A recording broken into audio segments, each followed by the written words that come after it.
Look what's happening today inside our society.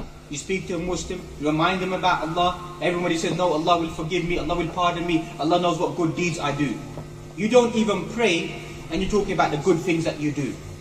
And you're a person who cheats Allah subhanahu wa ta'ala. There's no point in saying, I don't cheat against people, I don't lie towards people, I don't commit anything wrong in my life. The biggest sin, the biggest crime after shirk with Allah subhanahu wa ta'ala, to associate partners with Allah subhanahu wa ta'ala, is to disobey Him.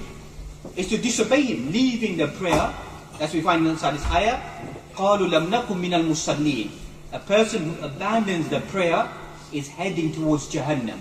We don't live in a Muslim environment, but in a Muslim country, whoever leaves as-salah, فَقَدْ كَفَرَ. That person has committed disbelief.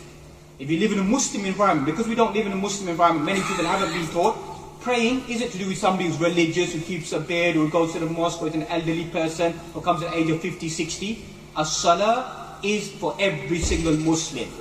Every single Muslim has to pray 5 times a day when they get to the age of puberty, and they haven't lost their senses, they have the ability to comprehend and to understand, and they're good health and state, they have to offer their prayers. As for many of our people in our society, we begin to think that salah is a cultural practice. That people, when you get to a certain age, or when you have the time, you have the space, you begin to offer your prayers. No. So this is the first blame upon these individuals. They've been thrown inside Jahannam because they never used to offer their prayers. Then second, we find they never used to do what? Feed the poor people. So some of us, we may pray, but when it comes to taking care of the orphans, taking care of other people, we become selfish.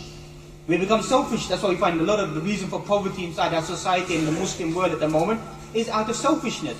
If there was no zakah, many of us wouldn't really care. And even some of us, when it comes to zakah, we don't really want to pay it, we don't really want to give it, or we make excuses, or whatever it may be, you transfer the money to another account, or whatever it may be, playing these games with Allah subhanahu wa ta'ala. Or our transactions, you can begin to see how many of our transactions and our dealing are when it comes to money. Many of us are very religious when it comes to the masjid. When it comes to what's outside in the world, what's known as fiqhul mu'amalat, about business transactions and working outside in society, what do we begin to understand then? We leave Islam then.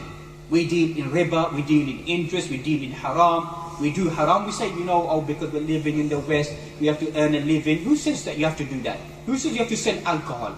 Who said that?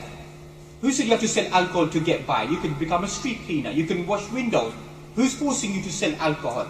And some people, they don't want to address these topics because unfortunately, some of our masjids, unfortunately, are funded by people who deal in haram and then give their money to the masjid, so the masjid will keep a lid on it.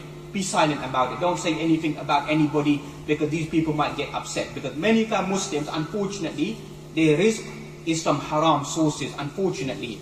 Because the things that they do, they begin to think that as long as I read my salah, I come for Yawmul Jum'ah, I throw 10, 15 pounds inside the bucket, so the Imam has no right to ask me about how I live my life, whether I'm doing halal, whether I'm doing haram, etc. So this is all dangerous.